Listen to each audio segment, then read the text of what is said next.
यार एक चीज़ बताओ। तुमने कितनी बार पढ़ा है और उसको कितनी बार समझा है? वैसे इन दोनों को मैं अलग अलग इसलिए बोल रहा हूँ क्योंकि दोनों में फ़र्क है। और आज उसी फ़र्क के बारे में बात करेंगे।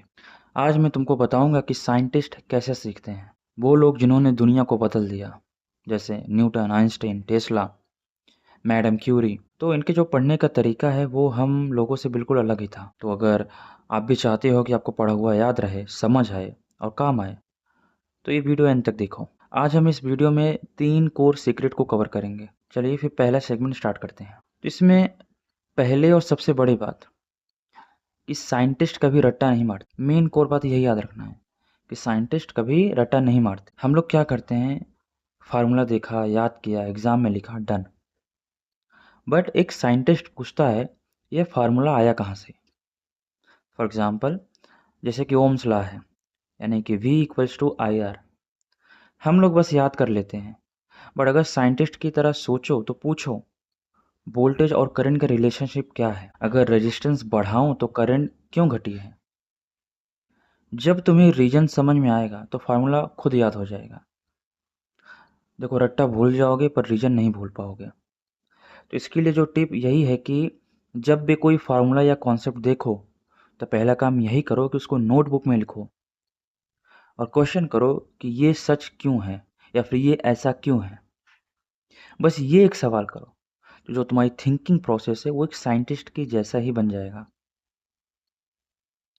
अब बात करते हैं दूसरे सेगमेंट की तरफ।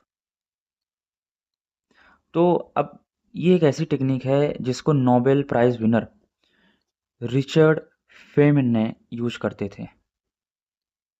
और ये टेक्निक इतनी पावरफुल है कि शायद ये बहुत सारे लोगों को काम आ जाए, क्योंकि जो तरीके होते हैं पढ़ने के, सीखने के, वो हर इंडिविजुअल पे अलग अलग तरीके का असर डालती हैं।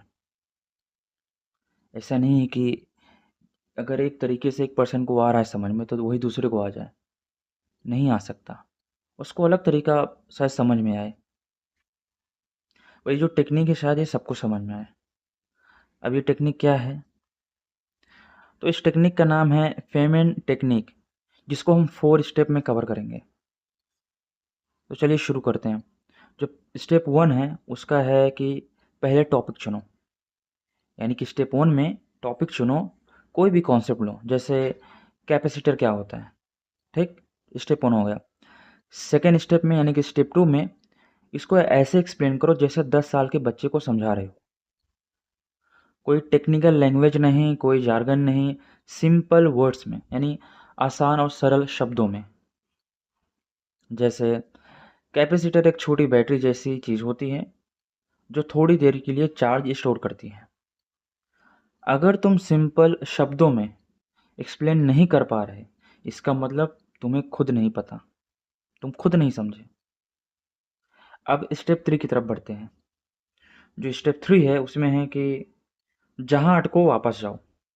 यानी कि एक्सप्लेन करते वक्त जहाँ रुको, जहाँ कंफ्यूज हो, वो तुम्हारा वीक पॉइंट है। वापस बुक लो या नोट्स में जाओ, कुछ भी करो, वापस से उसको समझो। अब स्टेप 4 की तरफ बढ़ते हैं। तो स्टेप 4 में सिंप्लीफाई और एनालॉगी यूज करो। यानी कि आपने जो भी चीज़ें बोली उसको और भी ज़्यादा सिंप्लीफाई करने की कोशिश करो। यानी कि जैसे हमने जो भी कैपेसिटर की अभी बात बोली कि कैपेसिटर एक छोटी बैटरी जैसी चीज़ होती है जो थोड़ी देर के लिए चार्ज को स्टोर करती है। ये भी इजी है, आपने इसको सरल शब्दों में बोला 10 साल के बच्चे को। ठीक, फिर क्या हो अगर उसने इस बात को भी नहीं समझा? फिर क्या करोगे? हम क्या करेंगे, मैंने स्टेप 4 में वही बात करी कि जो भी आपने बोला उसको और ज़्यादा सिंप्लीफाई करो। अब इसको कैसे करोगे? अब आप इसको इस प्रकार बोल सकते हो कि जो कैपेसिटर होता है वो एक एग्जाम्पल के थ्रू ऐसे समझाओगे कि पानी का बकेट है, पहले भरो फिर यूज करो। सेम कैपेसिटर वही करता है कि कैपेसिटर भी एक चीज़ होती है बैटरी की तरह, जिसमें चार्ज आता है थोड़े टाइम के लिए, स्टोर रहता है, उसके बाद वो फिर से वापस वो एम्प्टी हो जाती है। ठीक। अब इसमें एक बात है कि आइंस्टीन कहते थे कि अगर तुम किसी को सिंपली एक्सप्लेन नहीं कर सकते तो तुमने खुद उस चीज़ को नहीं समझा। ठीक। अब बढ़ते हैं थर्ड सेगमेंट की तरफ। जो हमारा तीसरा सेगमेंट है वो थोड़ा माइंडसेट वाला है वैसे। यानी कि अगर मैं बोलूँ एक तरीके से कि जो साइंटिस्ट हैं वो पढ़ते इसलिए नहीं थे क्योंकि उनका एग्ज़ाम था। वो पढ़ते थे क्योंकि उन्हें जानना था। न्यूटन ने ग्रेविटी पे काम किया, वहाँ पे कोई सिलेबस नहीं था। टेस्ला ने इलेक्ट्रिसिटी पे एक्सपेरिमेंट्स किए, वहाँ कोई डेडलाइन नहीं थी। वहाँ पे क्यूरियोसिटी उनका फ्यूल था, उत्सुकता जिसको हिंदी में बोलते हैं। अब तुम बोलोगे कि भाई हमारा तो एग्ज़ाम है, क्यूरियोसिटी से क्या होगा? पर अगर मैं बोलूँगा तो यही है कि क्यूरियोसिटी से ही सब होगा। देखो सिंपल सी बात है, अगर आप ये वीडियो जो है अपने एग्ज़ाम के 1 हफ़्ते पहले, 2 हफ़्ते पहले, 1 महीने पहले देख रहे हो, तो मुझे ऐसा लगता है कि फिर ये वीडियो काम का नहीं है।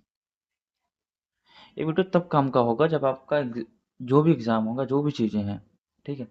आप उसके 3 महीने पढ़ रहे हो, पहले महीने पहले पढ़ रहे हो, 2 महीने पहले पढ़ रहे हो, मे बी कुछ काम आए। क्योंकि यहाँ मेरा जो मेन फ़ोकस वो जानने के ऊपर है, ठीक है? एग्ज़ाम पास करना उसका सब फ़ॉर्म होता है, जानने का। यानी आपने किसी चीज़ को जाना, यानी आपको आपको उसके बारे में सारी बातें पता है और किसी सेकंड पर्सन ने आपको उसी चीज़ में से कुछ पूछ लिया। अगर आप ऑलरेडी जानते हो तो आप उसका जवाब ज़रूर दे पाओगे। सेम चीज़ वही एग्ज़ाम में होता है।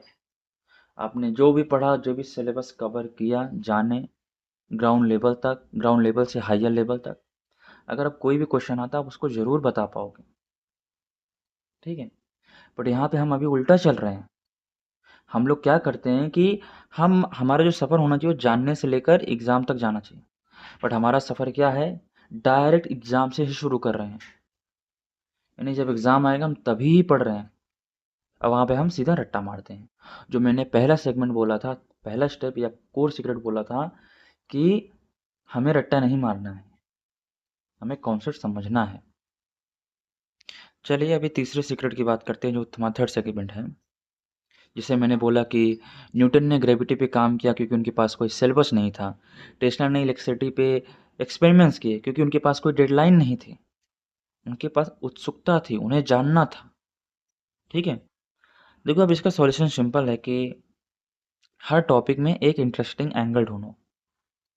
जैसे सिग्नल एंड सिस्टम्स अगर अगर पढ़ रहे हो आप, तो बोरिंग लगेगा, ठीक है?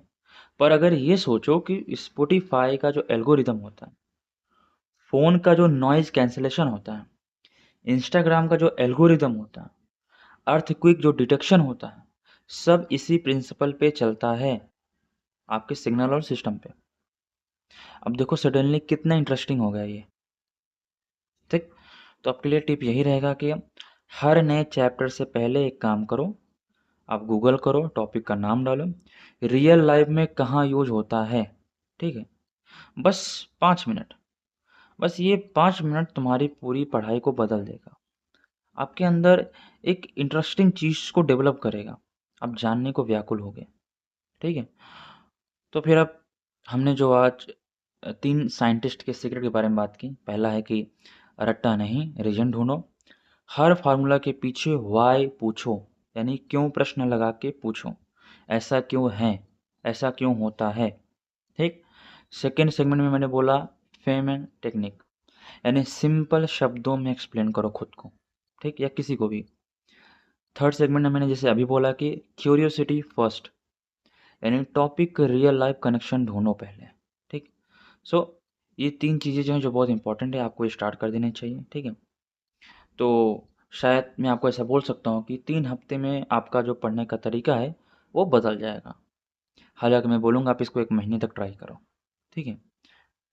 और आज के लिए बस इतना ही, तब तक आप सीखते रहो, समझते रहो। अगर ये यूज़फुल लगा है ये वीडियो तो लाइक करो, शेयर करो, किसी एक दोस्त को भेजो जो पढ़ाई से परेशान है। और सब्सक्राइब ज़रूर करो क्योंकि ये सीरीज़ आगे और भी इंटरेस्टिंग होने वाली है। धन्यवाद।